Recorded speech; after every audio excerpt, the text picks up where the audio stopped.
ठंड में गांव का देसी नाश्ता।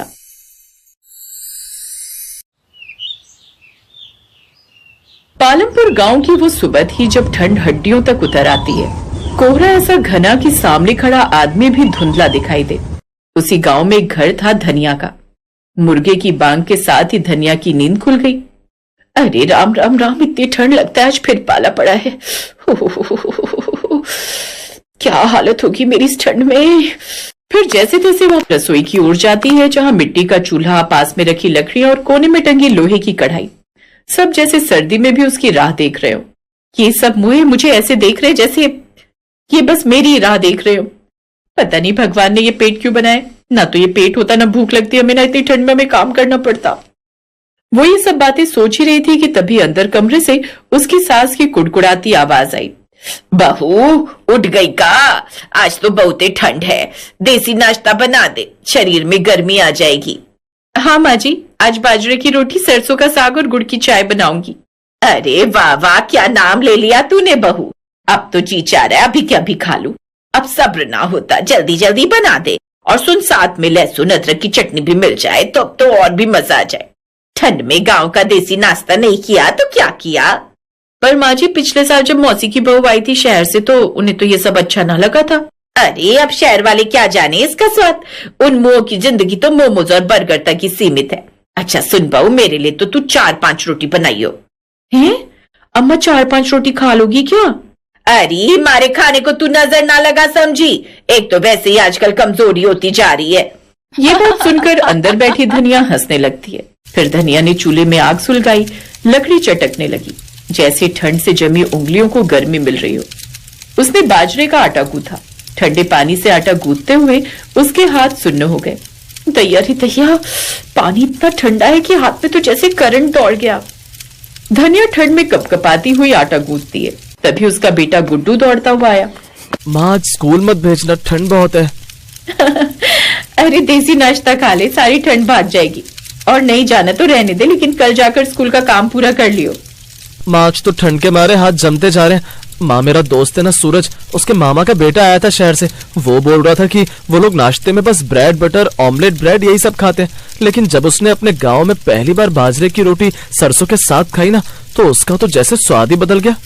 भले ही वो ब्रेड बटर खाते होंगे बेटा, पर जो मजा इस रोटी साग में वो कहीं नहीं। फिर धनिया ने जैसे ही सरसों का साग उबलने रखा और उसमें लहसुन, हरी मिर्च और मक्के का आटा डालते ही खुशबू पूरे घर में फैल गई। कुछ देर बाद उसका पति रामस्वरूप खेत से लौट आया, जो सुबह तड़के ही खेत पर काम करने चला गया था। अरे वाह, लगता है आज तो देसी दावत है। हाँ जी, ठंड में पेट भी तो गर्मी मांगता है। अब जल्दी से हाथ धो लीजिए और खाना खा लीजिए। फिर रामस्वरूप ने हाथ धोए और चूल्हे के पास आ बैठा। आज तो बाहर बहुत ज्यादा ठंड है धनिया। खेतों में काम करते वक्त तो इतना पता नहीं चला, लेकिन जैसे ही मैं घर की ओर आने लगा तो ठंड हड्डियों में ऐसे घुस रही थी कि मुझे तो लगा कि कहीं मैं रास्ते में न जम जाऊं। इसीलिए तो कहती हूँ ठंड में कुछ दिन काम ना करो तो बेहतर होगा। अरे कमाऊंगा नहीं तो खाऊंगा क्या? वैसे खुशबू तो बड़ी कमाल की आ रही है। लगता है साग और बाजरे की रोटी बन रही है। पता है धनिया, जब मैं शहर में काम करता था तब यही नाश्ता मुझे बहुत याद आता था। तरस जाता था मैं गाँव का ये देसी खाना खाने के लिए। लेकिन तुम तो जानती हो मुझे ये सब आता नहीं। फिर उसने बाजरे की रोटी में मक्खन लगाते हुए उसे साग के साथ परोसा। सबने चटकारा लेते हुए बड़े ही मजे से वो सब खाना खाया। बाहर बर्फ की मानो बारिश हो रही हो। आंगन में इतनी बर्फ भर गई थी। तभी पड़ोसन लता उनके घर की तरफ आने लगी। अरे भाई, घर में कोई है भी क्या? अरे लता का कि आइए ना, इतनी ठंड में किसकी हिम्मत है बाहर जाने की। कहो कैसे आना हुआ? अरे बहू, तू तो जानती है 3-4 दिन से लगातार इतना कोहरा पड़ रहा है कि मैं तो जंगल से लकड़ियां लेने भी नहीं जा पा रही। और घर में थोड़ी सी लकड़ियां ही है। लेकिन तूने तो पहले ही काफी लकड़ियां काट कर इकट्ठा कर ली थी, लेकिन मैं बुढ़िया ना कर पाई। और ठंड इतनी है कि मुझसे बर्दाश्त ना हो रही थी। और मैं जानती हूँ कि इस वक्त तेरी रसोई का चूल्हा जल रहा होगा, इसीलिए तो मैं तेरे यहाँ आ गई चूल्हे की आग सेकने। आओ ना, बैठो काकी। धनिया बहू, ये तो बड़ी खुशबू अच्छी आ रही है। आज साग बनाए क्या? हाँ काकी, ये लीजिए ना, आप भी खाइए बाजरे की रोटी और सरसों का साग। ये बात सुनकर अब तो लता के मुंह में पानी आ गया। फिर धनिया ने उसे जल्दी से खाना परोसा। लता ने 4 रोटी एक के बाद एक लगातार खा ली। वाह वाह वाह, मजा आ गया। अरे तो बहू किसकी है? हाँ हाँ, जानती हूँ तेरी ही है। पहले मेरी होती, क्योंकि पसंद तो इसे मैंने किया था अपने बेटे के लिए, लेकिन मेरा ही बेटा नालायक निकला जो इस हीरे को छोड़कर उस दूसरे गांव की नंदिनी से लव मैरिज करके ले आया। वो तो कई साल शहर में रही है, तो उसे तो गांव के नाश्ते के बारे में ज्यादा कुछ पता भी नहीं। जब देखो तब वो क्या कहते हैं, पराठे या पोहा बना देगी कहती है, और कुछ मुझे आता ही नहीं। कमबख्त ने पेट में ये सब जमा दिया है, इसीलिए जब भी बहू ये देसी नाश्ता बनाती है ना, तो मैं जानबूझकर यहाँ चली आती हूँ। तो पड़ोसन दादी, इसका मतलब आपने झूठ कहा कि आप आग सेकने आई हैं? ये सुनकर सब हंसने लगते हैं। कुछ देर बाद लता अपने घर चली जाती है। सुनिए जी, मैं पानी लेकर आती हूँ। हाँ, लेकिन संभल कर जाना, आज बर्फबारी काफी है। आप चिंता मत करिए, मैं बस यूं गई और यूं आई। ऐसा कहकर धनिया मटका लेकर चली जाती है। कड़कड़ाती ठंड में आसमान में पड़ी बर्फ ऐसी लग रही थी मानो कोई उनके चेहरे पर तमाचे मार रहा हो। घाट पर जैसे ही पानी भरकर वो घर लौट रही थी, तभी पहाड़ी के रास्ते से उसका पैर फिसल गया और मटके समेत वो नीचे नदी में गिर गई। इधर जब वो काफी देर तक घर नहीं लौटी तो रामस्वरूप को उसकी चिंता सताने लगी और वो उसे ढूंढते हुए उस ओर चला गया। उसने उसे हर जगह देखा, लेकिन वो उसे कहीं नहीं मिली। तभी गांव के किसी आदमी ने बताया कि उन्होंने उसे उस पहाड़ी से गिरते हुए देखा था। अब सबने उसे मरा हुआ समझ लिया। ऐसे ही 1 साल बीत गया। रामस्वरूप ने अब मुखिया के खेतों का काम छोड़कर एक फैक्ट्री में मजदूरी शुरू कर दी थी। एक शाम, बाबा आप आ गए। मैंने जो आपसे किताब मंगवाई थी, आप लाए या नहीं? हाँ लाया हूँ बेटा। तू कुछ मंगवाया और मैं ना लाऊं, ऐसा कैसे हो सकता है? बेटा हाथ मुंह धोकर आजा, मैं खाना लगा देती हूँ। कुछ देर बाद वो सभी खाना खाने बैठे। आज गोभी की सब्जी बनाई है। सच कहूं तो आज बाजरे की रोटी, साग और लहसुन की चटनी के साथ खाने का बड़ा मन कर रहा था, लेकिन अपनी बहू के हाथों का। आज अगर मेरी बहू होती तो। भगवान ने बड़ा अन्याय किया हमारे साथ। मेरे जाने की उम्र में उसे ले गया। जो हमारे नसीब में लिखा था उसे कौन ही टाल सकता है माँ। बेटा एक बार गुड्डू की तरफ देख। मेरी मान तो इसके लिए दूसरी माँ ले आ। तू दूसरी शादी कर ले। नहीं माँ, ये नहीं हो सकता। मैं अब किसी और को जीवन साथी नहीं बना सकता। रामस्वरूप खाना खाकर उठ जाता है। ऐसे ही कुछ दिन बीत जाते हैं। एक रोज फैक्ट्री में उसका दोस्त श्याम खाने का टिफिन खोलता है। आजा भाई, साथ में नाश्ता करते हैं। आजा, घर में वक्त ही नहीं मिला, इसीलिए साथ ही ले आया। नहीं नहीं, तू खा दोस्त। अरे आजा, क्यों शर्माता है? वो खुशबू कुछ जानी पहचानी थी। वो खुद को रोक नहीं पाया। उसने जैसे सरसों का साग, लहसुन की चटनी और बाजरे की रोटी खाई तो हैरान रह गया। उसमें वही स्वाद था जो उसकी पत्नी के हाथों में था। ये नाश्ता किसने बनाया श्याम? मेरी बहन ने। तुम्हारी बहन? मतलब मुंह बोली। वो साल भर पहले मुझे नदी के किनारे पर मिली थी, बेहोशी की हालत में। बेचारी अपनी याददाश्त भूल चुकी है। मेरी कोई बहन नहीं थी, इसीलिए मेरे साथ मेरे घर में ही रहती है। ये सुनकर रामस्वरूप हैरान रह गया। फिर उसने अपने बटुए से अपनी पत्नी की फोटो निकाली। क्या यही है वो? हाँ, ये तो मेरी बहन है, लेकिन इसकी फोटो तेरे पास, क्योंकि ये मेरी पत्नी है। फिर रामस्वरूप ने उसे सारी बात बताई। श्याम उसे अपने साथ घर लेकर गया तो अपने पति को देखकर धनिया को भी सब याद आ गया और अब वो अपने पति के साथ घर लौट आई। पिछले साल की सर्दियों ने उन्हें जुदा कर दिया था, लेकिन इन सर्दियों ने उन्हें मिलवा दिया। अब वो अपने परिवार के पास लौटकर फिर से बड़ी खुश थी। कभी कभी श्याम भी अपनी बहन से मिलने आता रहता। ठंड में गांव का देसी नाश्ता सिर्फ पेट नहीं भरता, वो यादें भरता है, रिश्ते जोड़ता है और सिखाता है कि सादगी में ही असली गर्माहट होती है।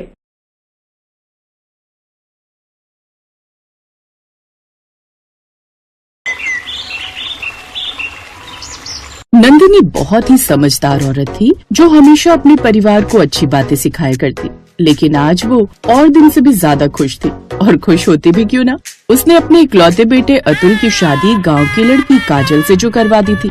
अब काजल शादी करके शहर अपने ससुराल आ जाती है और अपना बड़ा सा मॉडर्न घर देखकर खुश हो जाती है। हाय दैया, इतना बड़ा घर! ये घर कम गांव के किसी जमींदार की हवेली ज्यादा लग रही है। अब ये घर है या हवेली या फिर कोई मंदिर, ये तेरा ही है बहू। अब तुझे ही इस घर को और इस घर वालों को संभालना है। आजा, अब अपने शुभ कदमों के साथ घर में प्रवेश कर। काजल अब अपनी सास की बात सुनकर खुश हो जाती है और उसके बाद अपने ससुराल में गृह प्रवेश करती है। उसके ससुराल में बहुत सारी आधुनिक चीज रखी हुई थी। काजल अपने घर आकर बहुत ज्यादा खुश थी, लेकिन उसकी खुशी मायूसी में बदल जाती है तब जब वो अगले दिन जाकर अपनी रसोई देखती है। वो देखती है कि वहाँ पर तरह तरह की मशीन रखी हुई थी। ये देखकर वो परेशान हो जाती है और कहती है, हाय राम जी, ये सब क्या है? यहाँ पर तो कई तरह की मशीन रखी है और आधे से ज्यादा मशीन का इस्तेमाल करना तो मुझे आता ही नहीं है। तभी वहाँ पर पायल छनकाती हुई उसकी सास नंदिनी आती है और कहती है, क्या बात है बहू, अभी अभी तू इस घर में आई है और अभी से तेरे चेहरे की रंगत उड़ गई। कोई तुझे देखेगा तो कहेगा कि तेरी सास और तेरे ससुराल वाले तुझे परेशान करते हैं। अब बता, इतनी उदास क्यों है? आप ही बताइए ना माँ जी, मैं क्या करूँ? यहाँ पर कितनी सारी मशीन रखी हुई है, हर काम को करने के लिए अलग मशीन है और मैं गांव से आई हूँ, मुझे ये सब इस्तेमाल करने ही नहीं आते, फिर मैं क्या करूँ? काजल बहू, मुझे चाय पीने की आदत है। सबसे पहले तो तू मुझे चाय पिला दे, और दूसरी बात, अभी सुबह के 7 बजे है। हमारे घर वाले 10 बजे नाश्ता करते हैं। 3 घंटे में अपने हिसाब से इस रसोई को सजा दे, क्योंकि अब तो ये रसोई तुझे ही संभालनी है। तुझे जैसे इस रसोई को बनाना है तू बना सकती है। काजल ये बात सुनकर खुश हो जाती है, अपनी सास नंदिनी को चाय बनाकर पिलाती है। चाय पीकर नंदिनी अपने कमरे में चली जाती है तो वहीं काजल कहती है, अब हुई ना बात, हम इस रसोई को ऐसे बना देंगे कि ऐसा लगेगा कि शहरी घर के अंदर गांव की रसोई है। काजल ये बोलकर बाहर से मिट्टी उठाकर लाती है और उसके बाद रसोई के अंदर ही एक मिट्टी का चूल्हा बनाकर तैयार कर देती है। वो आधे से ज्यादा बर्तन नीचे जमीन पर सजा देती है और फिर थोड़ी देर में खाना बनाना शुरू करती है। रसोई से तेज धुआं उठने लगता है। तभी उसका ससुर रसोई में जाता है और कहता है, अरे भागो भागो, रसोई में आग लग गई है, इतना धुआं उठ रहा है, अरे भागो जल्दी। तो काजल को जमीन पर बैठकर खाना बनाते हुए देखता है और घर वालों को आवाज लगाकर बुलाता है, अरे नंदिनी, जरा यहाँ आओ, देखो ये काजल बहू ने क्या रायता फैलाया हुआ है। कल को पड़ोसियों तक धुआं जाएगा तो वो भी फायर ब्रिगेड वालों को फोन करके बुला देंगे। नंदिनी रसोई में आती है और काजल से कहती है, ये सब क्या है काजल बहू? मैंने तुझे रसोई को अपने हिसाब से संभालने के लिए कहा था, लेकिन तूने ये रसोई का क्या हाल कर दिया। और ये चूल्हा जलाने के लिए तू लकड़ी लेकर कहाँ से आई है? माँ जी, रसोई के अंदर एक कुर्सी रखी हुई थी, मुझे ऐसा लगा वो फालतू है तो मैंने उसे तोड़कर चूल्हे में आग लगा दिया। मेरा मतलब है चूल्हा जला दिया। वैसे भी कुर्सी का क्या काम, गृहिणी को तो खड़े होकर काम करना चाहिए या फिर जमीन पर बैठकर। काजल के ससुराल वालों को समझ में नहीं आता कि काजल के इस भोलेपन पर वो हंसे या फिर उसे समझाने की कोशिश करे, जिसके बाद ये सब संभालने की जिम्मेदारी नंदिनी का बेटा लेता है। काजल, ये शहरी रसोई है, इससे तुम अपने गांव की देसी रसोई नहीं बना सकती हो, इसलिए तुम्हें ये चूल्हा यहाँ से हटाना होगा। यहाँ पर सोसाइटी के लोग रहते हैं, इतना धुआं आने से वो लोग शिकायत कर सकते हैं कि हम वायु में प्रदूषण कर रहे हैं। ठीक है अतुल जी, अब से मैं गैस पर ही खाना बनाने की कोशिश करूंगी। कोशिश नहीं काजल बहू, तुम्हें गैस पर ही खाना बनाना होगा, लेकिन तुम ज्यादा फिक्र मत करो, मैं तुम्हें सारी चीजें खुद सिखाऊंगी। नंदिनी भी अब अपनी बहू काजल के साथ मिलकर नाश्ता बनाने लगती है। काजल भी धीरे धीरे रसोई में खाना बनाना सीखने लगती है, लेकिन फिर भी वो अपने गांव की रसोई को बहुत ज्यादा याद किया करती। कुछ दिन गुजरते हैं। ऐसे ही एक दिन नंदिनी और उसका पति बाहर गए हुए थे, तो वहीं काजल अतुल के साथ जाकर थोड़ी शॉपिंग करके आती है और अतुल ने खुश होते हुए कहा, अब तो तुम खुश हो ना काजल, शहर में गांव की देसी बहू की रसोई जो आ गई है। यहाँ पर मिक्सर, जूसर, ग्राइंडर की जगह तुम सिलबट्टे का इस्तेमाल कर सकती हो और इससे किसी को कोई नुकसान भी नहीं होगा। बल्कि पापा को तो सिलबट्टे की चटनी बहुत अच्छी लगती है। हाँ अतुल जी, हम दोनों ने मिलकर सही फैसला किया है। अब से मैं अपने देसी जुगाड़ का इस्तेमाल वहाँ करूंगी जहाँ पर किसी को कोई दिक्कत ना हो। जैसे मुझे मिट्टी के तवे पर रोटी बनाना अच्छा लगता है, तो मैं लोहे के तवे की जगह मिट्टी का तवा खरीद कर ले आई हूँ। अब काजल और अतुल ने मिलकर समझदारी से रसोई की कुछ चीजों के अंदर परिवर्तन कर दिया था, जिससे किसी को परेशानी भी ना हो और काजल भी अपनी रसोई में अपना जैसा महसूस कर सके। जब ये सब कुछ नंदिनी ने घर आकर देखा तो उसकी तारीफ करने लगी। माँ जी, अब आपको इस रसोई में हुए थोड़ी बहुत बदलाव से कोई परेशानी तो नहीं है ना? अगर आपको कोई भी परेशानी हो तो आप हमें बता सकती हैं। आप हमारी सास नहीं, हमारी माँ जैसी हैं। नहीं बहू, मुझे अब कोई परेशानी नहीं है। बल्कि बहू, तूने तो मेरा दिल जीत लिया है। तू बहुत समझदार है। तूने इस रसोई को आधुनिक और देसी दोनों तरह की रसोई में परिवर्तित करके रख दिया है। अब मुझे ऐसा लग रहा है जैसे मैंने शहर के अंदर एक छोटा सा गांव का घर बसाया हुआ है।